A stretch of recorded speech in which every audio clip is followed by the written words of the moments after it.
જો મિત્રો તમે આ વિડીયો જોઈ રહ્યા છો એનો મતલબ કે તમે મ્યુચ્યુઅલ ફંડની અંદર રોકાણ કરી રહ્યા છો. તો આ મ્યુચ્યુઅલ ફંડના રોકાણની અંદર જ આપણે એક નાનકડો ફેરફાર કરવાનો છે અને એ ફેરફારને કારણે પાછળની જે ટોટલ વેલ્યુએશનમાં છે એમાં બહુ બધો વધારો થવાનો છે અને બહુ મોટો તફાવત પડવાનો છે. એની વિશે આપણે ચર્ચા કરવાની છે. તો સીતારામ મિત્રો, હું છું પ્રોફેસર ભાર્ગવ અને વિડીયોની શરૂઆત કરીએ.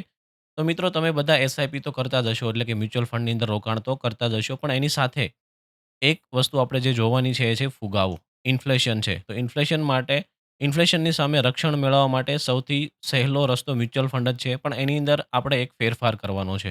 તમે બધાએ એસઆઈપી શબ્દ તો સાંભળ્યો જ છે, પણ કદાચ તમારા માટે આ શબ્દ નવો હશે. એ છે સ્ટેપ અપ એસઆઈપી. તો સામાન્ય એસઆઈપી શું છે કે આવક વધે પણ રોકાણની જે લિમિટ છે એ આપણી સ્થિર હોય છે અને આવકની સાથે આપણે રોકાણ પણ વધારીએ તો એને સ્ટેપ અપ એસઆઈપી કહેવાય. અને હું તમને હજી વધારે સરળ એક્ઝામ્પલથી સમજાવીએ તો મેં 2 એક્ઝામ્પલ અહીંયા લીધા છે. તો પેલો સામાન્ય એસઆઈપી કરવાવાળો વ્યક્તિ છે કે જે દર મહિને એક્ઝામ્પલ તરીકે ₹10,000 નું રોકાણ કરી રહ્યો છે.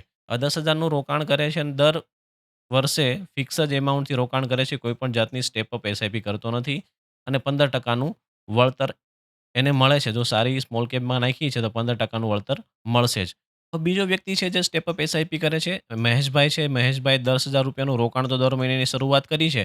પણ એ શું કરે છે કે એની આવક જેમ દર વર્ષે વધે એ પ્રમાણે એ 10% ની એસઆઈપીની અંદર વધારો કરે છે. જો એ સેલરી એને મળતી હોય તો દર વર્ષે સેલરી વધે તો એ આની અંદર રોકાણની અંદર પણ એ 10% નો વધારો કરે છે અને કોઈ ધંધો કરે છે તો એ ધંધામાં પણ વધારો થાય અને પ્રોફિટમાં તો દર વર્ષે 10% નો વધારો એ એસઆઈપીની એમાઉન્ટની અંદર કરે છે. હવે ફરક ક્યાં પડશે મિત્રો? તો 5 વર્ષની અંતે આપણે બંનેની કમ્પેરિઝન કરીએ તો રોકાણ જે છે પેલા ભાઈનું એ ₹6,00,000 થયું છે. કારણ કે દર મહિને ₹10,000 એટલે 5 વર્ષના 60 મહિના ₹6,00,000 નું રોકાણ કરશે ને એને 15% નું રિટર્ન મળશે તો ₹9,00,000 જેવી એની અંદાજિત કિંમત થાય છે. બીજો ભાઈ છે મહેશભાઈ, જે શું કરે છે પહેલા વર્ષે 10,000 ની એસઆઈપી કરી છે. બીજા વર્ષે એમાં 10% નો વધારો કરશે કારણ કે એના ધંધામાં નફો અથવા સેલરી 10% વધી છે. એટલે કે 10,000 ની જગ્યાએ 11,000 ની એસઆઈપી કરશે. ત્રીજા વર્ષે 12,000 ની એસઆઈપી કરશે. ત્રીજા વર્ષે એના પછીના વર્ષે 14,000 ની એસઆઈપી કરશે. એ પ્રમાણે 10% ની વધારતા જાય છે. તો એની જે વેલ્યુ છે એ ₹10,800,000 થઈ છે.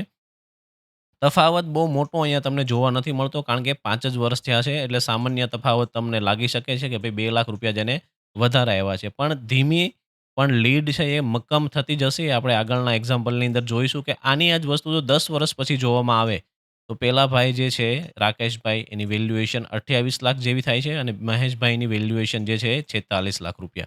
એટલે કે અહીંયા હવે તમને તફાવત દેખાશે કે ટોટલ જે તફાવત છે એ ₹18,50,000 નો વધારે થાય છે. કેમ?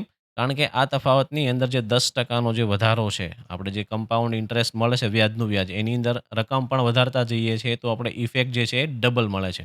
હવે 20 વર્ષની વાત કરીએ તો 20 વર્ષ પછી બહુ ચોંકાવનારું પરિણામ મળશે કે ભાઈ પેલા ભાઈ રાકેશભાઈએ 24,00,000 નું રોકાણ કર્યું છે. એની સામે એની વેલ્યુએશન જે છે ₹1.5 કરોડ થશે અને મહેશભાઈનું રોકાણ થશે 68,00,000 અને વેલ્યુએશન જે છે એ 3 કરોડથી પણ વધારે થશે. એટલે અરાઉન્ડ ઓલમોસ્ટ ડબલ જેટલો તફાવત પડી ગયો છે કે પેલા ભાઈની વેલ્યુએશન 1.5 કરોડ છે અને બીજા ભાઈની વેલ્યુએશન 3 કરોડથી વધારે છે. આ ₹1.5 કરોડ નો જે તફાવત છે એ તફાવત જેને આધારે મળ્યો છે એણે સ્ટેપ અપ એસઆઈપી કરી છે. પેલા વ્યક્તિએ અહીંયા 24,00,000 નું રોકાણ કર્યું છે અને બીજા વ્યક્તિએ 68,00,000 એટલે કે અરાઉન્ડ ₹44,00,000 વધારે રોકાણ કર્યું છે અને એની સામે એને 1.5 કરોડનો બેનિફિટ મળ્યો છે. તો મિત્રો આ બેનિફિટ મળવાનું મુખ્ય કારણ એ જ છે એસઆઈપીની અંદર એણે 10% ની સ્ટેપ અપ કરી છે. તો તમારી એસઆઈપી પણ વધારે જો ચાલતી હોય કોઈ પણ જગ્યાએ તો એમાં વધારો કરવો જરૂર છે. કારણ કે એ ફુગાવો અને વધતી જતી લાઈફસ્ટાઈલના ખર્ચા માટે તમને આગળ ભવિષ્યમાં ખૂબ જ કામમાં આવી શકે છે.